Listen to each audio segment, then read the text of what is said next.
Time இருக்குது, book இருக்குது, exam டேட்டும் தெரியும். ஆனால் படிக்க மட்டும் மனசே வர மாட்டேங்குதுல்ல. சரி, எப்படியாவது கஷ்டப்பட்டு படிச்சிடலாம் அப்படின்னு பார்த்தாலும், நம்ம படிக்க உட்காந்தாலே ஃபோன் எடுக்க தோணும், தூங்குறதுக்கு தோணும், டிவி பார்க்க தோணும், மற்ற எல்லா விஷயங்களும் பண்ண தோணும் படிக்கிறத தவிர. இது ஏன்னு தெரியுமா? அதுக்கு பதிலா நீங்கள் சொல்லலாம், இல்லை நான் கொஞ்சம் சோம்பேறி ஆகிட்டேன் அப்படின்னு. இல்லை, நீங்கள் ஒன்றும் சோம்பேறிலாம் ஒன்றும் கிடையாது. அதுக்கு காரணம் உங்களுக்கு இருக்கிற பயம்தான். நம்ம ரொம்ப கம்மியான மார்க் எடுத்துட்டா மற்றவங்களாம் என்ன நினைப்பாங்களோ அப்படிங்கிற ஒரு பயம், நம்ம எக்ஸாமில் பாஸ் ஆவோமா அப்படிங்கிற ஒரு பயம், புரியலை அப்படிங்கிற ஒரு பயம், நம்ம படித்தா மனப்பாடமே ஆக மாட்டேங்குதே அதுக்கு ஏன் படிச்சுக்கிட்டு அப்படிங்கிற ஒரு பயம் மட்டும்தான்.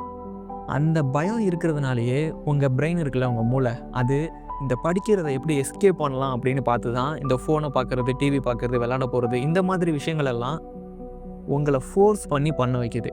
இன்னும் புரிகிற மாதிரி சொல்லணும்னு வச்சுக்கோங்களேன், இப்போ பாம்பை பார்த்தா சில பேருக்கு பயமாக இருக்கும்ல, அப்படி பயப்படுறவங்கக்கிட்ட நீங்கள் பாம்பை போய் கொண்டு போய் கொடுத்தீங்கன்னா வச்சுங்களேன், என்ன பண்ணுவாங்க? ஓடிடுவாங்கல்ல. அதே மாதிரி தான் இப்போ உங்கள் பிரெயினுக்கு நீங்கள் இதை பழக்கப்படுத்திட்டீங்க. இந்த படிக்கிறதுனா கொஞ்சம் பயமாக இருக்கிறத அப்படி பழக்கப்படுத்துறதுனால அது புக் எடுக்கணும் அப்படிங்கிறதாலே ரொம்ப ரொம்ப பயப்பட ஆரம்பிச்சுட்டு வேறு ஏதாவது பண்ணலாம் அப்படின்னு எஸ்கேப் ஆக பார்க்குது. உங்கள்கிட்ட தப்பிக்கிறதுக்கு எப்படின்னு பார்க்குது. சரி, இதை பற்றி எந்த விதமான கவலையும் பட வேணாம். இதுக்கு ஒரு 3 சொல்யூஷன், ப்ராக்டிக்கலாக இன்ஸ்டண்ட்டாக ஒர்க் ஆகக்கூடிய சொல்யூஷன்ஸை சொல்கிறேன், நோட் பண்ணிக்கோங்க. 1, 5 மினிட் ரூல் அப்படின்னு சொல்லுவாங்க. 5 மினிட் அப்படின்னா 5 நிமிஷம் ரூல், 5 நிமிட விதி. அந்த மாதிரி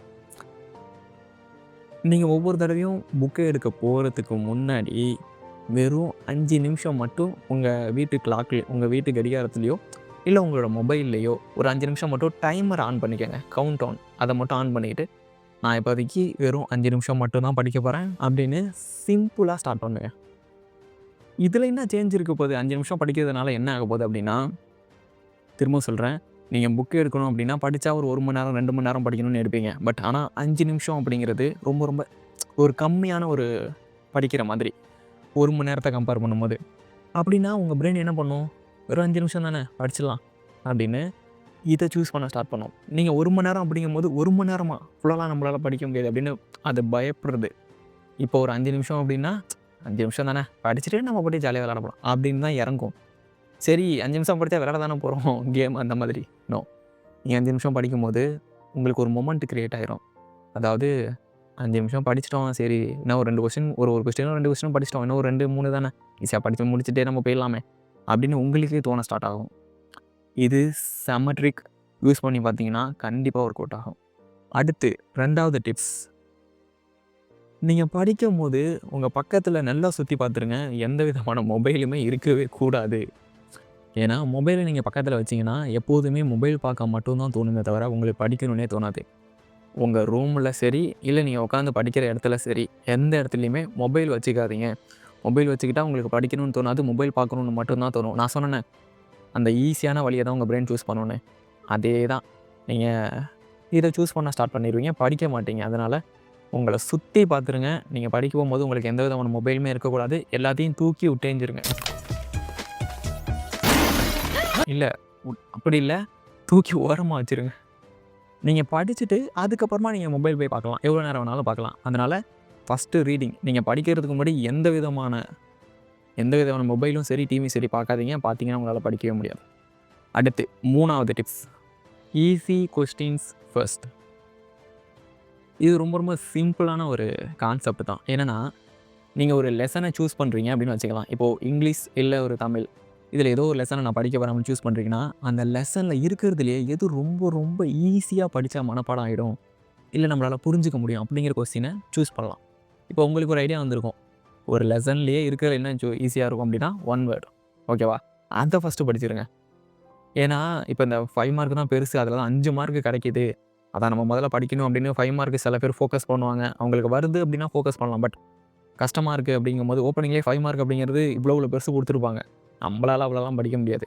ஃபஸ்ட்டு சிம்பிளாக ஸ்டார்ட் பண்ணுங்கள். எப்போதுமே ஸ்டார்டிங் அப்படிங்கிறது சிம்பிளாக இருக்கும். 1 வேர்டை படித்து முடிங்க. அடுத்தது 2 மார்க். 2 மார்க்கு ஒரு 10 இல்லை 20 இருக்குன்னு வச்சுங்களேன். அந்த 20லேயே எது ரொம்ப ரொம்ப சின்னதாக இருக்குது, இந்த ஒரு 1 வேர்ட் 2 மார்க்கு, இல்லை ஒரு 1 லைன், இல்லை 2 லைனில் 2 மார்க்லாம் நிறைய இருக்கும், எல்லா லெசன்ஸ்லேயும் இருக்கும். அதை ஃபஸ்ட்டு படிங்க. அந்த 2 மார்க்கில் எது எது ஈஸியாக இருக்கோ அதெல்லாம் அப்படியே ஆர்டர் ஆக்கி அதை அப்படியே படித்து கஷ்டமானதுக்கு போங்க. அடுத்தது 5 மார்க். 5 மார்க் என்ன தான் பெருசாக இருந்தாலும் சில இது ஈஸியாக புரிஞ்சுக்கிற மாதிரி இருக்கும். சில இது ரொம்ப ரொம்ப சிம்பிளாகவும் இருக்கும். ஒரு ஒரு 15 லைனோ இல்லை ஒரு 10 லைனோ அந்த மாதிரிலாம் நிறையா இருக்கும்ல. அதை ஃபஸ்ட்டு படிங்க. சரி இதில் என்ன ஆக போகுது, ஈஸியான விஷயத்த ஃபஸ்ட்டு படித்தா என்ன ஆக போகுது அப்படின்னா, ஃபஸ்ட்டு படிக்கிறதுக்கே நம்ம கஷ்டமாக இருந்துச்சு. பட் ஆனால் இப்போ ஈஸியான விஷயங்களை படித்து நீங்கள் கொஞ்சம் கொஞ்சமாக அப்படியே இம்ப்ரூவ் ஆகிட்டே வரும்போது கஷ்டமான கொஸ்டின் உங்களுக்கு ஒரு மொமெண்ட் கிரியேட் ஆயிரும்ல. ஒரு படிக்கணும் அப்படிங்கிற ஒரு மைண்ட் செட் வந்துரும்ல. முன்னாடி வராது அது. பட் இப்போ வந்துருச்சு. வந்ததுனால நமக்கு பெரிய கொஸ்டினை படிக்கவும் நம்மளோட பிரெயின் தயாராகிடும். அதாவது உங்களோட மைண்ட் தயாராகிடும். அதனால ஈஸி திங்ஸ் ஃபஸ்ட். முதல்ல ஃபஸ்ட்டு இருக்கிற விஷயத்த முடிச்சிடுங்க. அதுக்கப்புறமா நம்ம கஷ்டமான விஷயங்களை ஹார்ட் ஒர்க் பண்ணி நம்ம படித்து முடிச்சிடலாம்.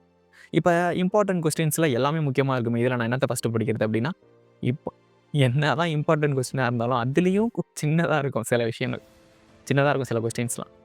அதை ஃபஸ்ட்டு படிங்க. இந்த மாதிரி இம்பார்ட்டன்ட் விஷயங்களாக இருந்தாலுமே சின்ன சின்ன விஷயங்களை சூஸ் பண்ணி ஃபஸ்ட்டு நம்ம படிச்சிட்டோம். இப்போ படிக்க 10 கொஸ்டின் படிக்க போகிறோன்னா சின்ன சின்ன விஷயங்களை அப்படியே சூஸ் பண்ணி அப்படியே படிச்சிங்கன்னா நமக்கு இதாயிடும். இவ்வளோ நாள் நமக்கு படிக்க தோணலையே அப்படின்னு நம்ம ஸ்டார்ட் பண்ணாமல் இருக்கிறது தான் நம்மளோட மிஸ்டேக்.